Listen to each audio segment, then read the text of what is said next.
She won't fall in love with you. Not really. Not with your face, not with what you say, not with your posture, your height, or your style of clothing. Passion, this thing that addicts and destroys us, doesn't choose pretty faces. It's activated by sensations. And this is where the trap of the mediocre lies. While some try to impress with who they are, true masters of influence make her fall in love with how she feels when she's with you. And this is precisely where the secret of revival begins. Have you ever noticed how the scent of a perfume can make someone stop in the middle of the street and smile to themselves?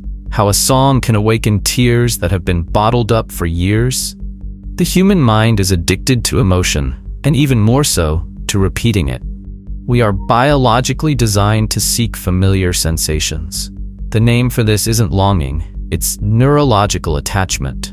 When you understand this, you stop trying to create connection from the present and start hacking her mind through the past.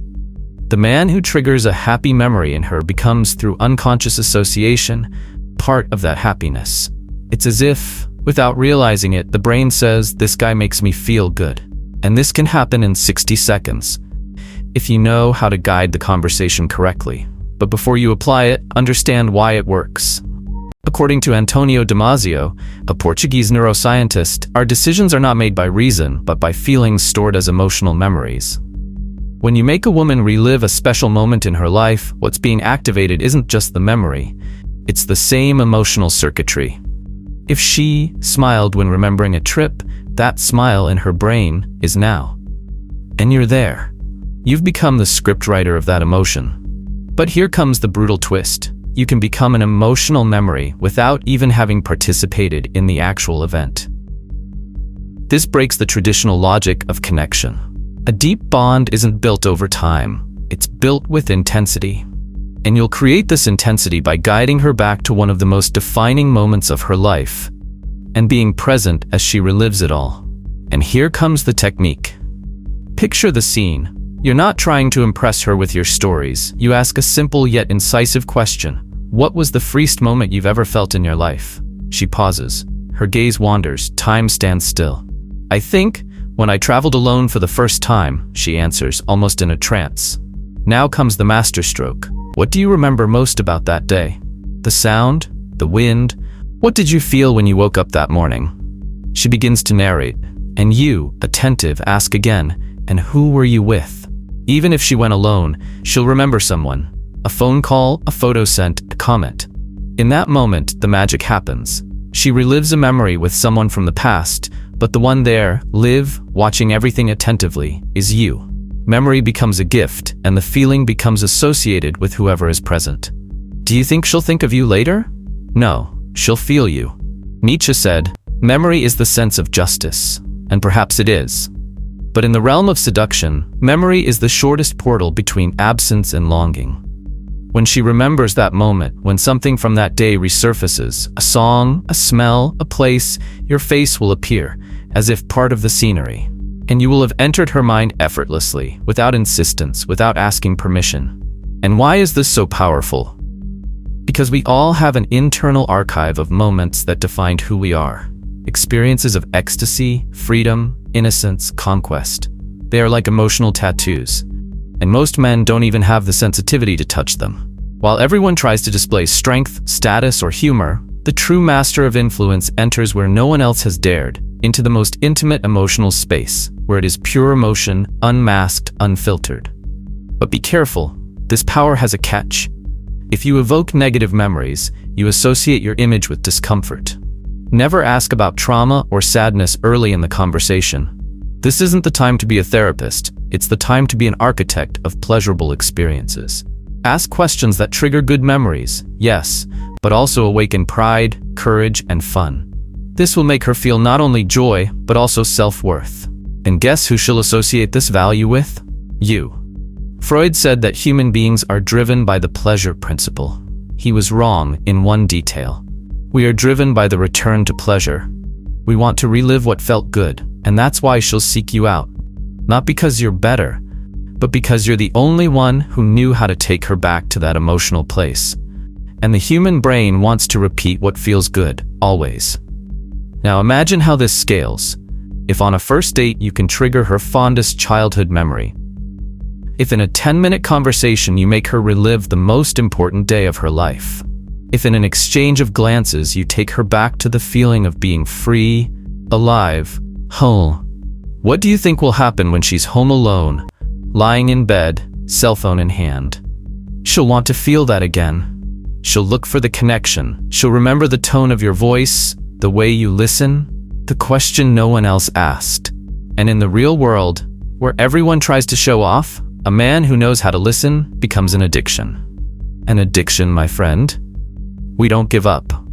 But here's a curious contradiction. The more you make her talk about herself, the more she feels she knows you.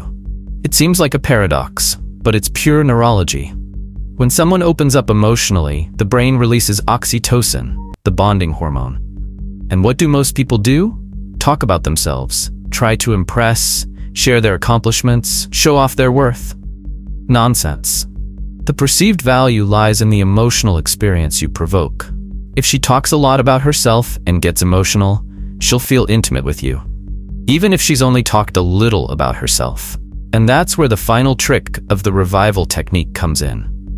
You need to understand that she won't seek you out logically. She won't text you because she rationally remembered you. She'll text you because she missed an emotion she can't find with anyone else. What's more, she won't even be able to explain why. She'll say she enjoyed the conversation, that you were different, that she felt light. But what she's really saying is, you made me feel alive, and I want to feel that again. This is the depth that separates ordinary men from unforgettable men. Now, breathe, because you've just understood that true seduction isn't about what you say. It's about what you evoke. And if you know how to use this power ethically, with intention, with presence, you'll not only become more seductive, you'll become more human. And then, while she's still telling that childhood story of running barefoot in the sand, of laughing with her father, of the taste of freedom in a bygone summer, you just need to look her in the eyes and say, I think it's beautiful when you relive that. I can see in your eyes that that moment still lives within you. And in that moment, my friend, you are no longer a man. You are a living memory. Now hold on to that feeling, because in the next step, you'll learn to use rethinking to destabilize her world so profoundly, she'll wonder why no one ever made her see her own life from that perspective. She's smiling, maybe laughing, maybe even lightly touching your arm, as if thanking you for allowing her to relive a good memory. You've evoked nostalgia, associated your presence with pleasure, and now she feels it. Being with you is good. But this is where most people go wrong, because they think the connection is sealed. They think they've already achieved something, and then they stop. They stop exploring, they stop challenging, they stop instigating. The fatal error. Reliving creates desire, but rethinking installs emotional dependence. And the game changes. When a woman associates you with the ability to make her reflect on her own life from a new perspective, gently, without preaching, without criticism, just with strategic questions, you stop being just pleasant company. You become a beacon of consciousness. And this places you in a category very few men fit into, that of a provocateur of evolution. But be careful. Don't confuse this with a bar coach, or that guy who thinks he's a guru because he read half a page of Jordan Peterson. Rethinking isn't about giving advice. It's about gently pulling the rug out from under her until she realizes she's standing on a fragile platform. And it all starts with an intelligent silence. Most men enter a conversation to fill voids with words. The strategist enters to dig holes with questions. You observe, listen, and when she finishes a common phrase like, "Oh, I'm just like that, I always sabotage myself," you don't try to fix it. You drop the bomb. Why? That's it. A why followed by silence. And it's in this vacuum that her mind stumbles, because no one asks her why she's been holding on to truths she's already accepted. No one makes her revisit her own patterns. When you ask lightly, "Do you always sabotage yourself? Since when?" Or, "Do you sabotage yourself? Or did someone make you believe that?" She's pulled out of the automated narrative. And this is as disconcerting as it is seductive, because you're no longer in the realm of conversation. You're in the realm of consciousness. This is where the art of rethinking comes in. And it's a brutal art. Remember Socrates? The philosopher who didn't write anything but made everyone write their own story with questions? He believed that every important answer is already within a person, it just needs to be birthed. He called this meutics, the art of giving birth to ideas. And you, now, are that midwife. When you lead a woman to reflect on her own patterns, fears, and choices, something mystical happens. She feels you see her beyond the surface. And this is a powerful trigger for connection, because everyone wants to be understood, but very few feel truly read. Rethinking isn't forcing, it's instigating. It's building a mirror without a frame, so she can see herself naked of certainties. And look, this doesn't have to be heavy. A simple, what would make you feel truly fulfilled today, can trigger an internal collapse. Because most people answer, I don't know. And I don't know is the beginning of the unraveling. When she realizes she's living on autopilot, repeating patterns that aren't even hers, sabotaging herself with inherited fears, she rethinks. And who made her rethink? You. At this point, it's no longer attraction. It's influence, but real influence, one that liberates, not the kind that manipulates, because you're not telling her what to do. You're simply opening doors with questions that few have the courage or sensitivity to ask. And this makes her feel something extremely rare, emotional respect. And why is this so seductive? Because you force her out of the role of a reactive woman, one who lives at the mercy of circumstances, and into the role of author of her own story. You activate her as a protagonist, and like any good protagonist, she needs a mirror. Someone to help her see what's hidden. That someone, now, is you. But here lies the contradiction that the weak cannot bear. She can resist, because reflecting hurts. Because rethinking hurts the ego. Because taking the fantasy out of comfort is like tearing the skin. But if you know how to do it with tenderness, with patience, without ego, she won't push you away. She will open up. Because even if it hurts, there's something stronger. The feeling that you truly care about what's behind her smile. And here lies a lethal detail. Most men want to conquer a woman. Masters want to awaken the woman she didn't even know she could be. You become a mirror, a beacon, and a provocation. And when a woman finds a man who isn't afraid to see her deeply, but also isn't in a rush to change her, she surrenders. Because there is safety, there is space, there is truth. Rethinking breaks the logic of conquest. Because at this point, you're no longer trying to win her over. She's trying to understand how, in such a short time, you've become the most important person in her week. And all this because you asked, why do you think that way?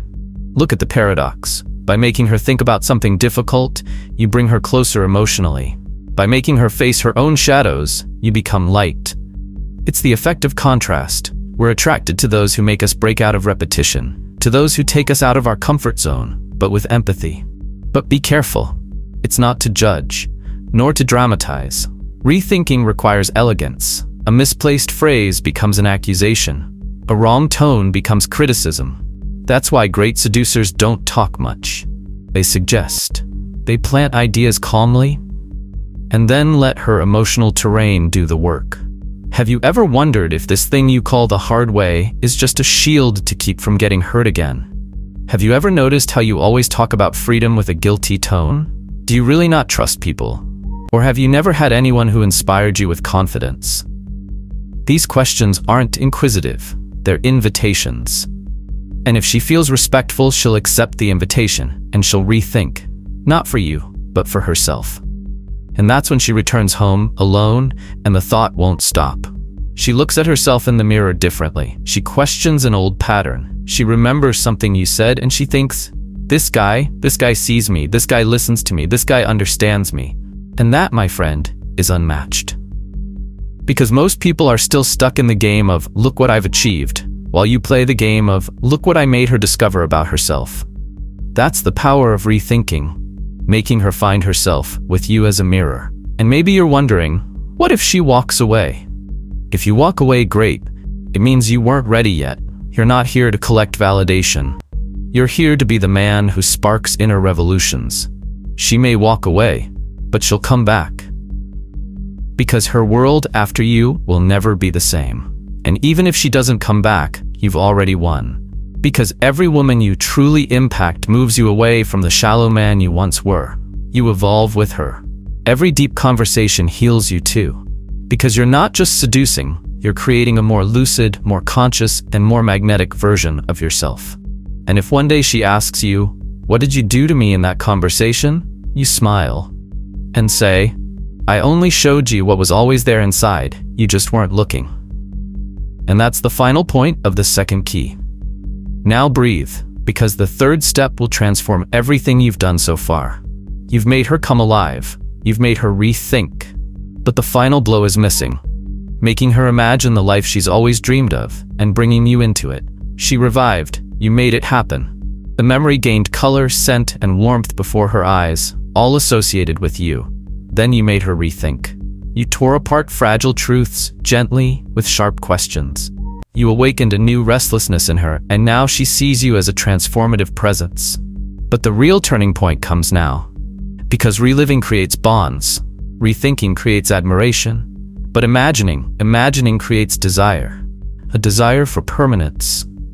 This is the most subtle and most lethal moment of the interaction. Because while the first two stages are about past and present, imagining is about the future. And human beings are slaves to what they desire. Whoever controls the future she imagines controls the role you will play in it. But be careful. Imagining isn't selling a dream. It's igniting the spark of what if. What if life with you is different from anything she's ever experienced? What if the next few months are light, stimulating, with real laughter and comfortable silences? What if you're the first man who doesn't try to win her over, but who leads her to achieve better versions of herself? You don't propose, you activate. Her mind will do the work. Because the brain is addicted to filling in the blanks. And when you plant questions that project an ideal you into tomorrow, she creates the script herself. It's the power of creative space. You suggest a possibility, and she fills it with desire. But there's only a real impact if you've already gone through the two previous phases. Because no one desires the future with someone who hasn't shaped the present. No one builds idealizations with someone who hasn't yet become an emotional reference. Therefore, imagining is the climax. It doesn't start with it, it ends with it. Imagine the following scene. You're talking, the connection is solid, she's already shared deep stories, she's already been led to question herself. And then in a moment of calm, you say, "Have you ever thought about what your ideal life would be like?" Like a perfect day, your rhythm, your vibe, your home, your routine. What would that be like? The question is simple. But what's happening inside her isn't. Because you're no longer talking about the two of us or a relationship. You're talking about herself, without limits. And she instinctively begins to construct this image. And the more she describes it, the place, the smell of the morning, the trail she hears as she runs, the light work she enjoys, the kind of person who accompanies her, the more you perceive the codes. Because each image she projects reveals what she's missing now. And it's in this space between what she has and what she desires that you insert yourself. Not as the solution, but as the catalyst. You don't say, "I can give you that." That would be arrogant, invasive. You say, "Funny, I see myself in that kind of life too." Or, "Wow, I've already imagined something very similar." And there you go. Her brain has already merged the two images. You're now inside the movie.